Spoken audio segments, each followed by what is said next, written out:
So welcome. Thank you so much for coming today. This session is recorded so that you'll be able to come back to it later, or you can share it with others who missed out on our session today. So welcome. Thanks for coming. Today we have a great presentation for you. We are joined today by Jennifer Dahlgren, who is an instructional coordinator with the Sign Language Interpreter Preparation Program. So please get comfortable, mute your microphones, and if you have any questions, please place them in the chat box. I'll also be providing a link in the chat box for you to get to Hano Passport points for attending this workshop.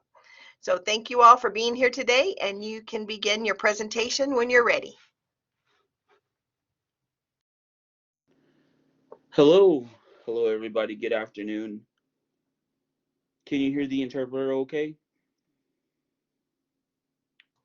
Yes? Thumbs up, we can hear the interpreter, yes? Yes. Okay, so my name is Jennifer Dahlgren, and I am the coordinator for the Sign Language Interpreter Preparation Program here at Epcc. And I myself am deaf, and I also work as a deaf interpreter. So today I want to talk a little bit about our program, what we do, what interpreters do, and what their role and the role of an interpreter. We have two preparation programs for this degree. First, we have the certificate of completion, and this certificate of completion does not prepare you for any kind of interpreting field. This certificate of completion just gives you the entry level, meaning it provides you knowledge of American Sign Language, deaf culture competencies, and communication with deaf people. This is a really good certification if you want to actually be able to communicate with deaf people. And if you don't want to become a sign language interpreter, this is probably the avenue you would want to go. For example, like if you are a nurse, or if you are a social worker, or if you work at a retinal place. Oh, I'm sorry, a retail store. That was the interpreter mistake. A retail store. And you want to be able to communicate just basic level stuff with your clients, your patients, your customers, this would be the avenue to go. You get your certificate of completion and to learn American Sign Language, and you'll be able to communicate with deaf individuals. And on this next side is the actually interpreting degree. It is an Associate of Applied Science degree. And you need 5 general education requirements. You need your basic English, your math, communications, humanities, fine arts, social behavioral sciences. So you will complete all your certificate, all your certificate of completion classes, plus in addition to Sign 1, Sign 2, Sign 3, and Sign 4, the deaf community class, the deaf culture class, and then also you are required to have 1 year of interpreting classes. So you have the introduction into the interpreting profession, which is a good class. Maybe that's the class that if you really want to actually be an interpreter, it's a lot of factual stuff, laws-based class, and it's a lot of fun to learn like the theories of interpreting, learning about going out in the community and observing different interpreters. And then you get 3 semesters of interpreting classes. And we also provide vocabulary development class as well. And this class helps prepare for the state exam.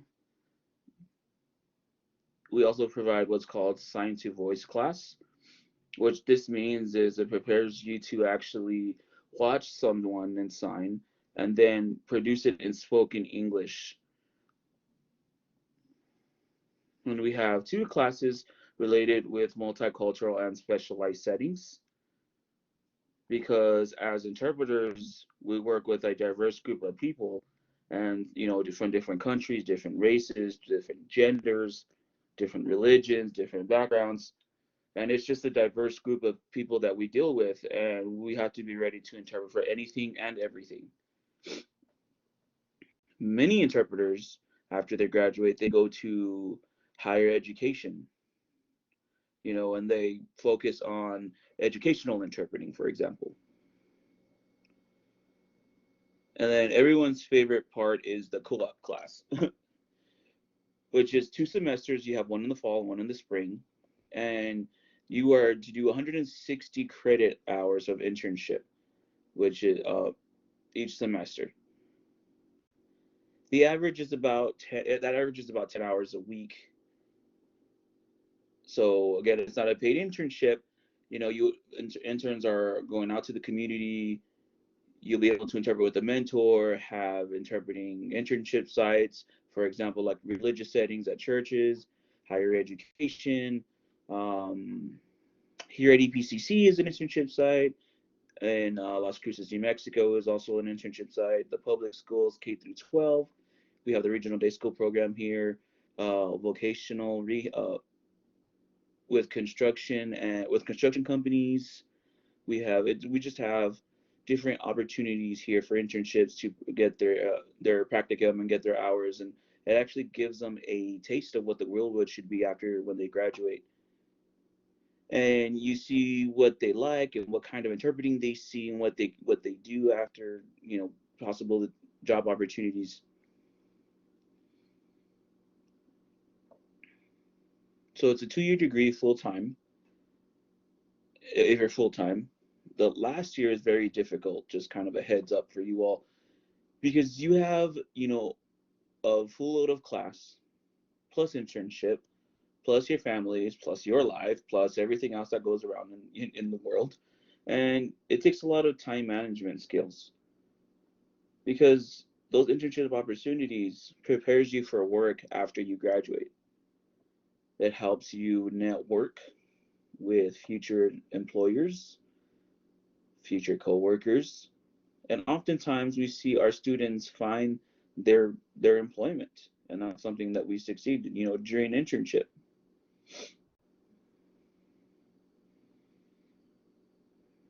Here in America, we have the Americans with Disabilities Act, and it requires communication access for people.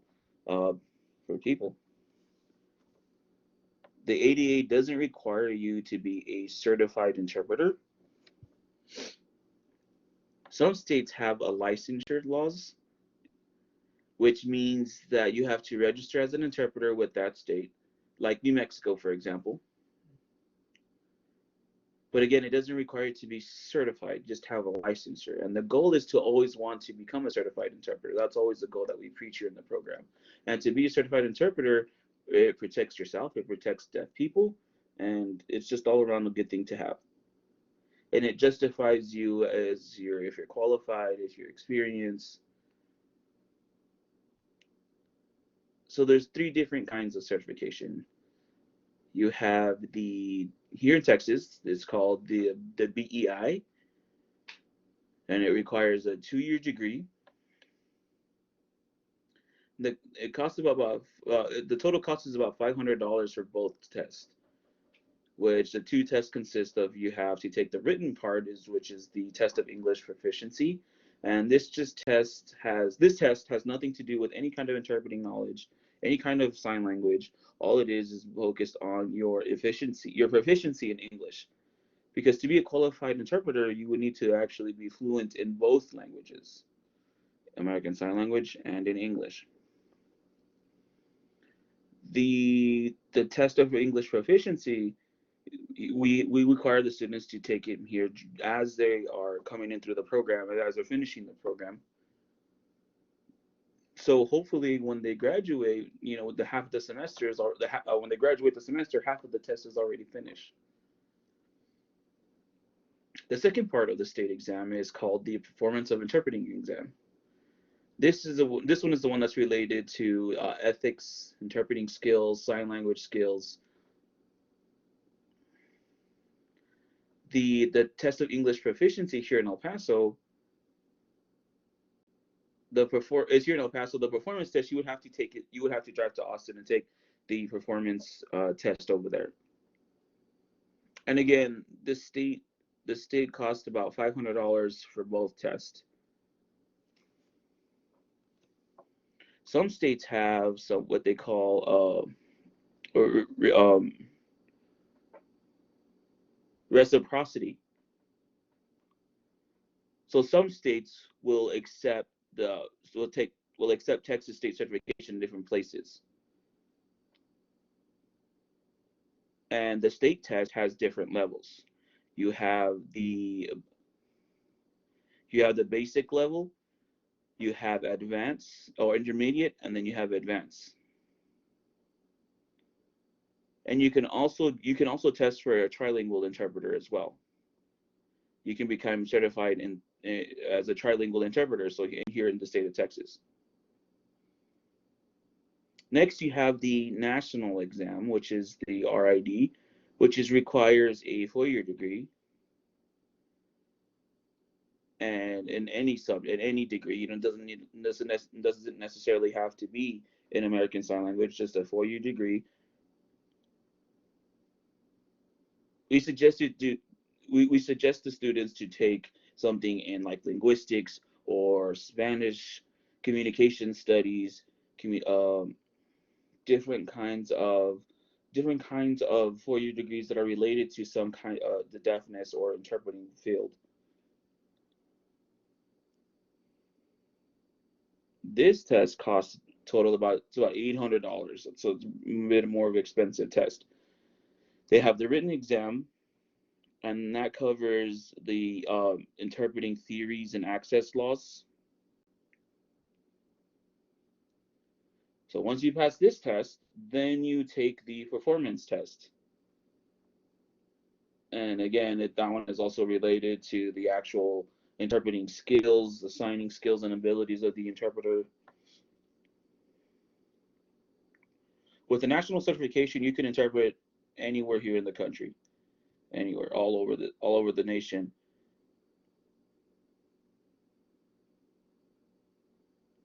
Like for military spouses, we believe that this is the best option for you all because you're traveling and relocating everywhere all over the nation. So it's really good to have this kind of certification.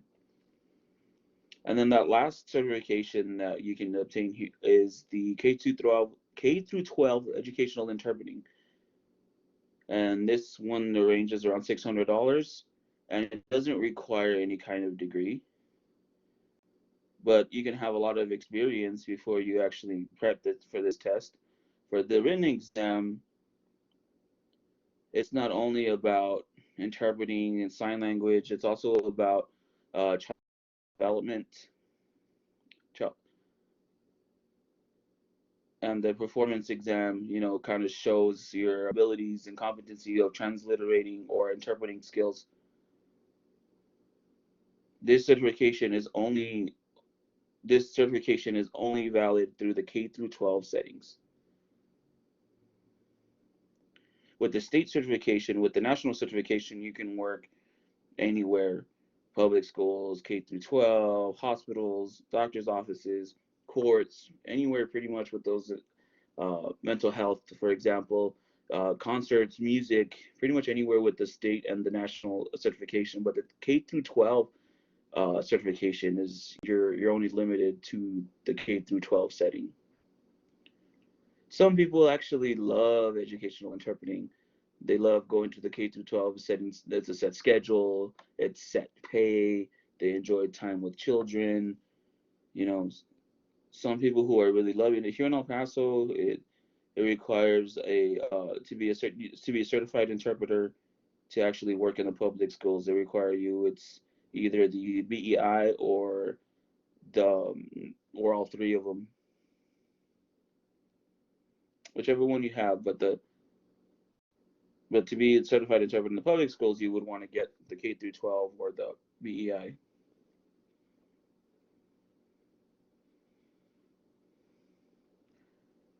So where do interpreters work? Right? So we talked about K through 12. There's different options. Some people work in the mainstream setting, like here in El Paso, we have mainstream deaf education program here, which is the deaf children go to a regular school with a regular class with an interpreter that goes with them. And the K through 12, you can work anywhere from the 5-year-olds all the way up to the high school kids and all in between that spectrum. And some interpreters work at the higher education, such as colleges, universities. You get Epcc, at UTEP, NMSU, um, DACC.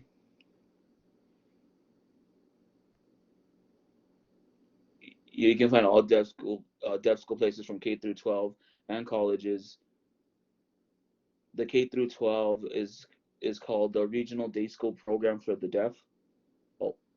Oh, I'm sorry. Residential. This is the interpreter mistake. Residential schools. So yeah, you can actually work as an interpreter there, but you're a full staff. You're a full faculty there. Um, all the people who work there are deaf, and you'll interpreting for ranges from the children to the faculty to the staff to anybody who works there that needs an interpreter. Also, the same thing with higher education interpreting. You work with, you know, quote regular school like UPCC with mainstream students, or you can go to work like for example at Gallaudet or like or NTID.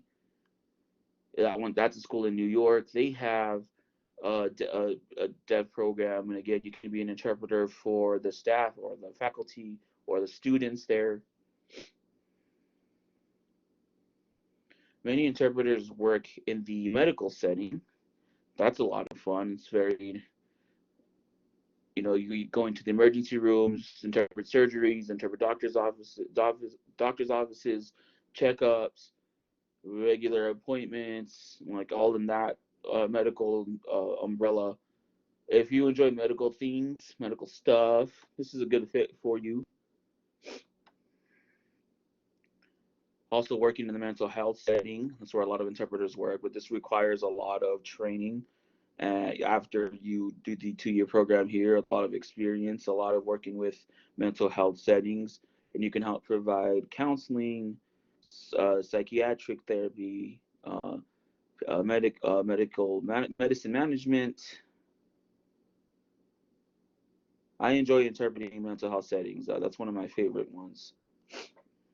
And then you also have the social services, where a lot of interpreters work for, like example, the WIC office, the food stamp office, social work, uh, anything under that umbrella, immigration, different programs about the government or how to apply for benefits, social security office, the IRS, different kinds of settings they're dealing with social services. Some interpreters actually really enjoy interpreting in the legal setting, but kind of give you a heads up. It takes many years of experience to actually do legal interpreting, and it's a very high risk kind of interpreting as well. Here in the state of Texas, it requires a specific kind of certification to interpret in the legal systems. You need to be a court certified interpreter to actually practice there, and it takes 4 years of training before you're actually ready to actually interpret in the legal setting. But it's very rewarding environment, and it's very high risk, but at the same time, it is enjoyable to do. And I strongly, the vocabulary uh, is pretty lengthy. The words and the meanings, all these big words that they use in the court system, we have to transliterate it to us and then interpret to the deaf consumer. So it is a lot of work, but it's still very rewarding. Also, many people enjoy doing religious interpreting as well. That we have 2 churches here in El Paso that provide interpreting services for the deaf community here. Some people really enjoy working with religious setting like retreats, you know, mass, baptisms, uh, everything that you can include under that religious setting.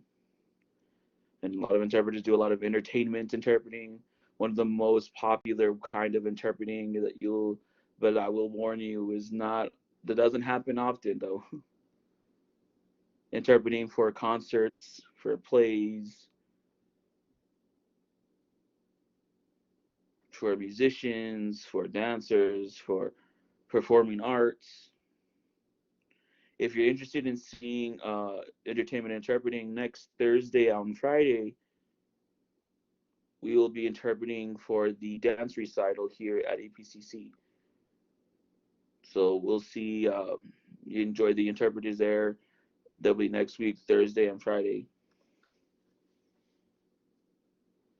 Also in the government setting, it's very popular oftentimes, like the IRS, Social Security Office, the jail, immigration centers. That like some of the legal settings when you move to like a bigger communities like Austin or Washington D.C. or San Francisco, many people actually work for the government. So you'll be interpreting for the different professionals during their job, whatever they're doing. But really, anywhere a hearing person can go, a deaf person can also go to and request for an interpreter. And because of the ADA, should actually um, be accessible to everything, and it's very diverse where you can have an interpreter. Some interpreters enjoy like they work at our VRS, a video relay service. It's how deaf people talk on the phone. It's like a call center, kind of like other call centers, but mainly very private and using the interpreter signing, and the deaf person will call to any place where they want to and through an interpreter. Some people actually love working in the VRS call centers because again, it's a set schedule, it's set pay, and it's kind of like a routine, has good benefits. Here in El Paso, we have a trilingual call center, and we need a lot of English to Spanish ASL interpreters. Some interpreters actually love working what's called freelance interpreting, which that means that every day it's different. Every day they don't know where they're going to go, where they're going to work. It's like a box of chocolates. They go to a hospital, they go to a court, they go to a concert, they go mental health, the food stamp office, the schools, and that's every day something different. Different deaf people, different environments, different situations, different kinds of communication modalities. But some interpreters love that lifestyle because it's very diverse, you know. When you graduate from the program, you can be expected to make, entry level interpreting income, which is about $15 to $25 an hour. And your rate does increase based on certification levels. You become a certified interpreter, your pay increase will be significant. With more experience, with more certifications, the more pay you get. But entry level interpreting make about $15 to $25 an hour. Are we okay so far? Any questions or anything? We're good? No? Okay.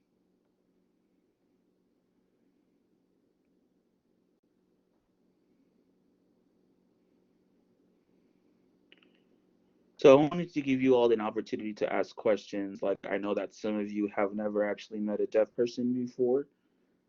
So you can ask me anything like how I drive, how I wake up in the morning, how I work with an interpreters here at EPCC, how I work with my interpreter today, right? So we had prep work before, ready to voice for me. So any questions, I'll leave it open you can ask me anything about the interpreting profession, the interpreting program. I'm willing to answer any questions. Pick my brain, please. Okay. So Patricia asked, how will we set up for today? So I make a request for the interpreting services through my dean's office. And then for the deaf faculty, we use contracted out interpreters. So the interpreter that you hear from me today, it does not work for EPCC. So my dean's office contacts the interpreting agency and they set up the date and they set up my interpreters for today. And they tell me who is my assigned interpreter for today. And then I contact that interpreter and they let me know, the slides, what's the topic today, what are we going to talk about, and then we kind of meet about 10 minutes early before the meeting and kind of review everything that was going to be said today. But this interpreter today has been interpreting for me for about many years. He's had a lot of experience interpreting for me, so we know each other very well, working together. And he graduated from one of our programs too, so from the program. That's a good question. They're asking if we have interpreters from Blackboard Meetings. No, we don't. Only if a deaf person requests the interpreter access for that. For captions, Blackboard doesn't have automated captions, but Teams and Zoom do. But remember that the captions does not mean equal access. So if a deaf person requests a sign language interpreter, it must be provided for them. Doesn't matter if they have captions or not. Something to keep in mind. And it depends the kind of deaf person and their accommodation that they need. So I like to use the interpreters for like meetings, both online, in person. I use interpreters, in my classes. I use interpreters for everything. If it's a video for like I have to go to a conference and they show for 2 hours, I would actually request any kinds of closed caption because that's my preference. That depends on each person's uh, experience with the English written language or with their appropriate accommodations. But captioning is never ever the 100% effective, or it just really depends. If you see the captions on YouTube, right, the closed captions on YouTube, those are just the worst. So Debbie asked about learning sign language. Uh, Anybody can learn sign language, right? Anybody, you don't need to want to become an interpreter to learn sign language. Sign language is for all people and it benefits all people. So if you are losing your hearing, you can actually learn sign language and it'll probably be helpful to you and to communicate with other people. And it takes about like 2 to 5 years to actually become fluent in American Sign Language with and actually be and understand other deaf people as well. And it depends how many times and how long you socialize with deaf people. If you're trying to actually learn Spanish from a book and me reading it myself, for example, I sound stupid learning it from a book, right? But if I actually go out and actually um, hang out with Spanish speakers, native speakers, and actually interact with them, I will learn faster that way and improve and learn, kind of the same thing with American Sign Language. You want to immerse yourself with those people who are native to the language, not so much from a book.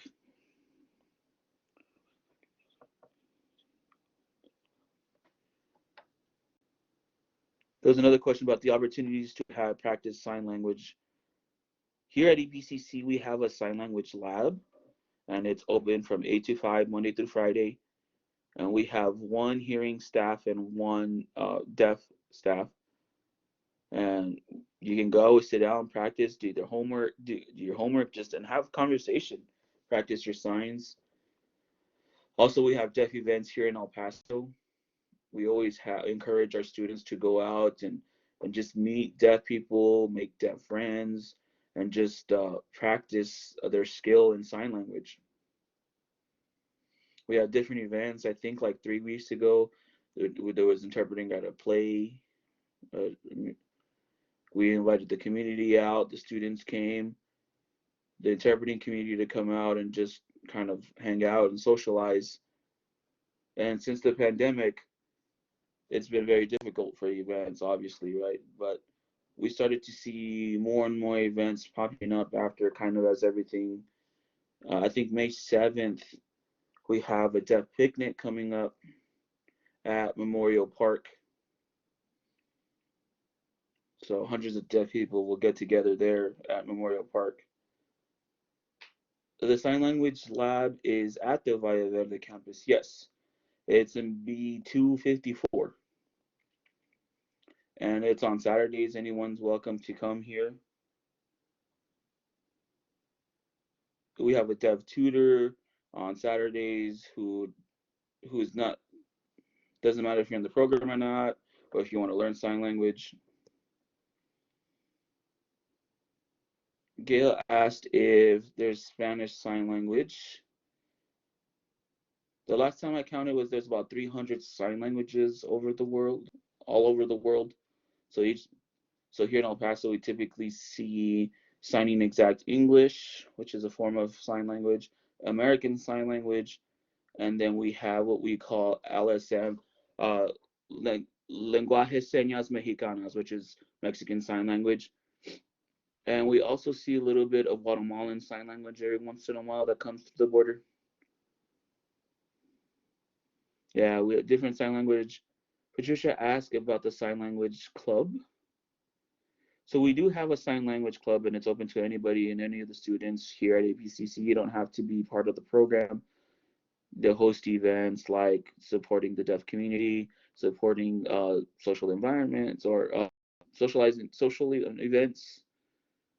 Different programs, like last semester we collected lined paper for the regional day school program for the deaf. I think there was about 200 packets of papers that we donated to the regional day school program, and it's a great opportunity uh, to actually like have sign language out there and actually be part of the community.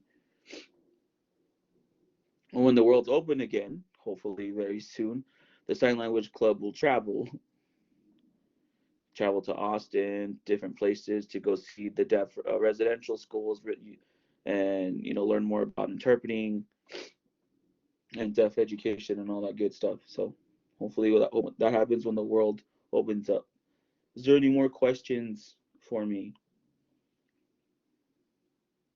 My favorite kind of interpreting, how my job works as a deaf interpreter. It's different than hearing interpreters. There was a question that asked about advanced training for medical and legal interpreting. No. Here at EPCC, we have an Associates of Applied Science for entry-level interpreting careers.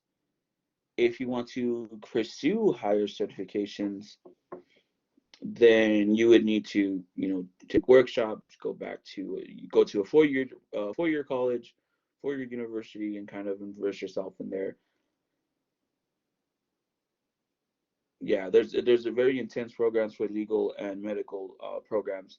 They're out there. There's many of them are online, so you can still work here in El Paso and kind of network and sign up for those workshops online and immerse yourself into all those certifications for like medical and legal interpreting.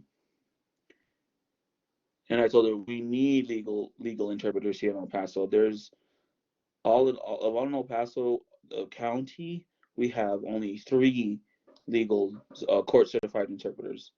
Only 3. That means if a deaf person goes to court, they have to wait until somebody's available. Sometimes it takes months before an interpreter is available for that date.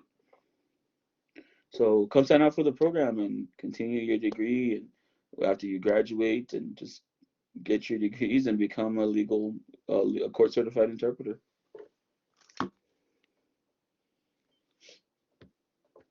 We also are desperately needs of interpreters of color and male interpreters. Male interpreters are very rare to come across. But interpreters of color are in high demand right now all over the country, especially trilingual English to Spanish to American Sign Language is a high demand for those kind of interpreters. Gail asked if what kind the different kind of interpreter. So there's regular interpreting from spoken language to visual language, which means so it goes from the source language, like spoken English, and you hear it going into your brain, interpreted language to the grammar, the syntax, the cultural language, and then kind of put it into American Sign Language. So then you have to do it, backwards. So you see the deaf person, make sense of it in English, into the hearing culture, hearing grammar, syntax, and speak and use it in a grammatical structure. And what that is called is and then we also do a different kind of interpreting. It's called translating, which you go from one form of language like spoken English to another form of the same language, like signing exact English. Signing exact English is not a different language. It follows the English grammar, the syntax, the structure, but it's just pretty much English on your hands. So you can listen to spoken language and kind of just tweak it a little, transliterate it to hands on English on your hands, and that's called transliterating. And when you do something called deaf blind interpreting, we use what it's called protactile interpreting, which is hand over hand interpreting, and you have to work with a physically deaf blind person, and they put their hand over your hands, and that's how you interpret everything on the face, on anywhere where sign language should be produced. So there's different kinds of interpreting out there. Other questions for me? I encourage you all to take a picture of my information and my phone number, my email, and please feel free to contact me with any more questions if you're curious. Right? I know now after this presentation, all of your brains are starting to think. Right? All your and our cycles of class start in the summer times with sign one. So if you're thinking about signing up, now's the time to think about it. The register is open. Other questions about different kinds of interpreting experiences, like what my favorite kind of interpreter, what's my least favorite kind of interpreter.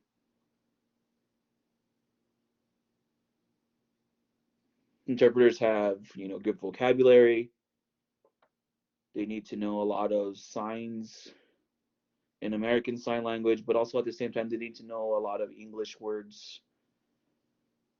Because if they only know one sign for one word, it'll make a deaf person sound boring, stupid, and we're not. You need to diverse yourself in different kinds of languages to see one sign can mean different types. One sign can mean a lot of words and vice versa. So interpreters are always learning every day. Learning every day. Don't stop learning, because sign language is the actual physical language, and it changes like the world changes. It's just always, interpreters always continue to learn all the time. So there was a question about emotions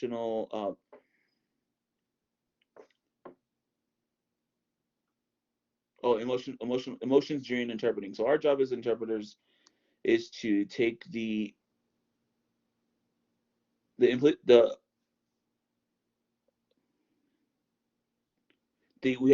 interpreter's job to take the intent of the message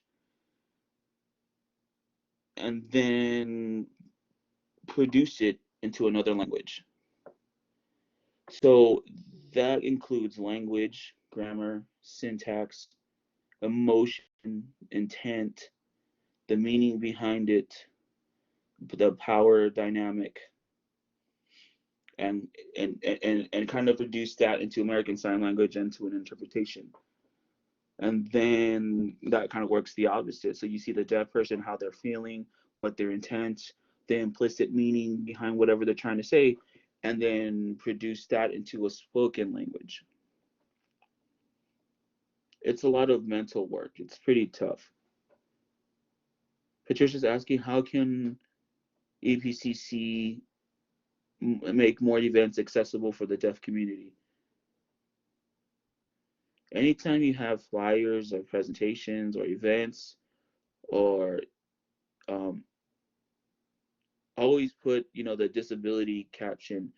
If you want to request accommodations, please contact, and then put whoever's contact information, because oftentimes you see flyers and it's like, oh, that looks cool, but I don't know who's calling for who do I call for an interpreter? How do I get an interpreter there if I want to go?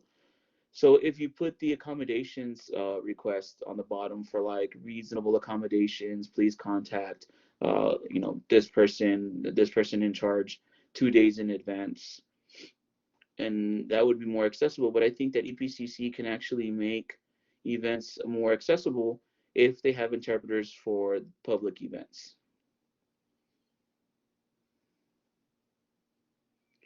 And then we will start to see more and more students coming to college, more deaf people succeeding, being involved in EPCC. That was a good question. So it depends who you need the interpreter for. If it's a student that needs an interpreter, you contact CSD, yes, the Center for Students with Disabilities. If you're the person in charge there, his name is John Weber. If you're interpreting for a staff or a faculty, if you need an interpreter for staff or faculty, then you would contact HR. Also, if a community member wants to come and you contact HR. And EPCC is still learning, right, how to accommodate and how to provide interpreters, but we're still learning, but we're getting there. We have about 3 faculty and 1 deaf staff here. So we are here, living people. Any more questions for me? I love mental health interpreting. I love legal interpreting. I don't like religious interpreting. I really don't. I don't like interpreting for children. I can do it, but it's not my forte. The question about most places interpreters for freelance. Most of the work in the community is freelance interpreting. For if you work for an agency, if you work as an independent contractor. But the jobs availability out there for like call centers, for public schools, they're always hiring certified interpreters all the time. And as the world opens more, you'll see more interpreting job become more available and coming back to like some kind of normalcy.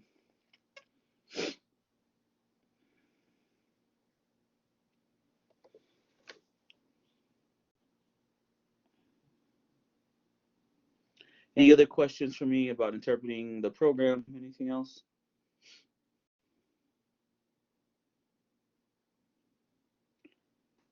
There was a post about the Tejano passport points.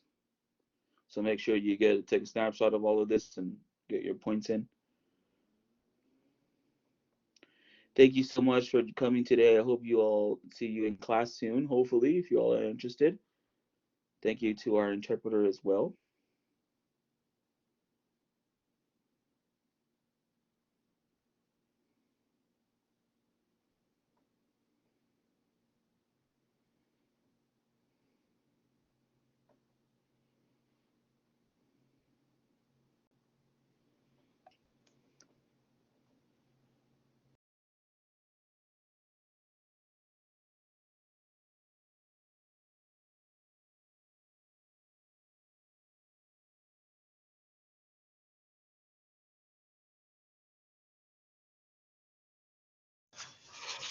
Thank you so much.